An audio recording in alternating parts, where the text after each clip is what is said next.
இயேசு கிறிஸ்துவின் நாமத்தினாலே நீ எழுந்து நட என்று சொல்லி வலது கையினால் அவனை பிடித்து தூக்கி விட்டான். உடனே அவனுடைய கால்களும் கரடுகளும் பலன் கொண்டது. அவன் குதித்து எழுந்து நின்று நடந்து குதித்து தேவனை துதித்துக் கொண்டு அவளோடு கூட தேவாலயத்திற்குள் பிரவேசித்தான். இந்த மனுஷனுடைய வாழ்க்கையை குறித்து சொல்லப்பட்டு இருக்கிறது. இந்த மனுஷனுடைய வாழ்க்கை எப்படிப்பட்ட வாழ்க்கை?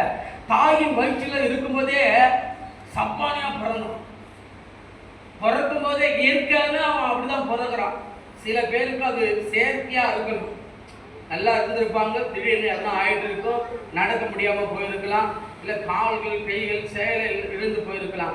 ஆனா இந்த மனுஷனுடைய வாழ்க்கையில அப்படிலாம் எதுவும் கிடையாது. தாயின் வேதம் அப்படியா சொல்லப்படி 2வது வசனம், தன் தாயின் வயிற்றிலிருந்து சப்பானியா பிறந்த ஒரு மனுஷனை சுமந்து கொண்டு வந்தான். தாயின் வயிற்றில் இருக்கும்போது அவன் சப்பானியா தான் பிறகுறான். அவன் வாழ்க்கை அப்படிதான் இருக்குது. ஆனா இங்க சுகம் கொடுக்கிற தெய்வத்தினுடைய காரியத்தை பார்க்கும்போது எனக்கு ஆச்சரியமா இருந்துச்சு. இது நான் ஐயா ஒரு பாசிட்டிவ் இதை நான் இந்த பிரசவம் பண்ண வேதம் சொல்லப்பட்டிருக்கிறது.